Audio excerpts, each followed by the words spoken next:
執事聖職最重要嘅係服務。無論你係過渡嘅執事或者終身執事，最主要嘅俾人睇到你嘅召叫，你嘅使命就係服務。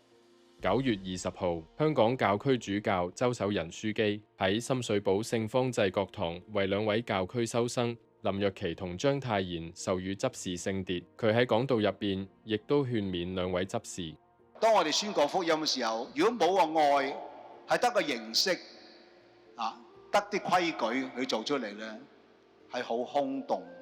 所以無論你將來你揀選乜嘢神職人員嘅服飾都好，記得唔好俾自己踏入咗神職主義嗰個心態，而留喺呢個服務眾人眾生嘅心態裏邊。呢樣嘢先至可以令到人哋更加相信我哋嘅召叫，我哋嘅職務係乜嘢嘢，都可以同我哋嘅弟兄姊妹真係進一步共議同行。進牒禮由周書記主禮，2位榮休主教陳日君書記、湯漢書記以及60幾位神父共祭。最可敬嘅主教，慈母聖教會要求你為我哋呢2位弟兄授予執事聖別。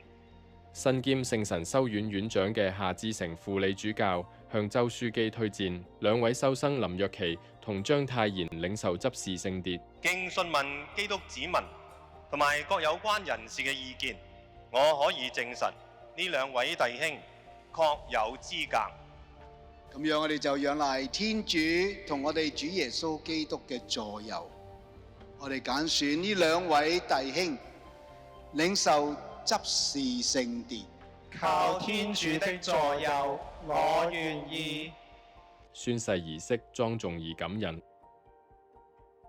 我嘅感受呢，就係我哋係唔堪當嘅，一切嘅恩寵都係嚟自天主同埋進教師由聖母媽媽嘅代禱，所以我哋除咗感謝天主、感謝進教師由聖母媽媽，都感謝一直以來喺我哋身邊為我哋祈禱，陪伴着我哋嘅神長啦、兄弟姊妹啦、親人啦。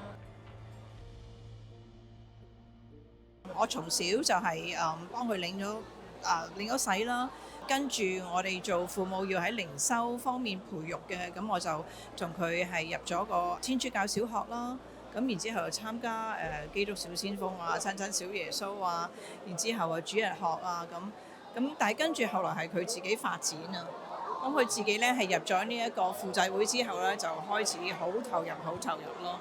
佢嗰個投入法咧係我差唔多要去教堂度揾佢翻嚟㗎啦。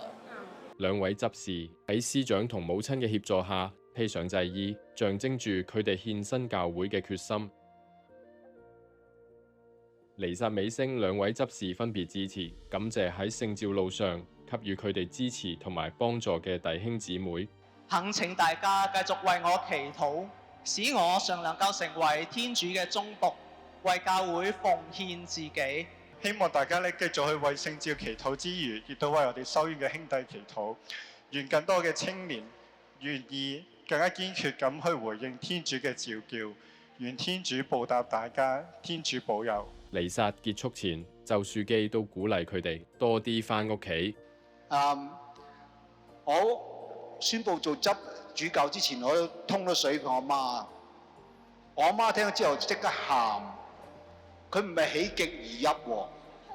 我阿媽喊，因為咧，咁你哋仲有冇時間翻嚟食飯？呢個就阿媽咯。所以我好鼓勵我哋2位執事啊，我哋所有嘅兄弟啊，特別年青嘅兄弟，多啲翻屋企陪你屋企人、父母，唔好將來就話後悔冇時間陪佢哋。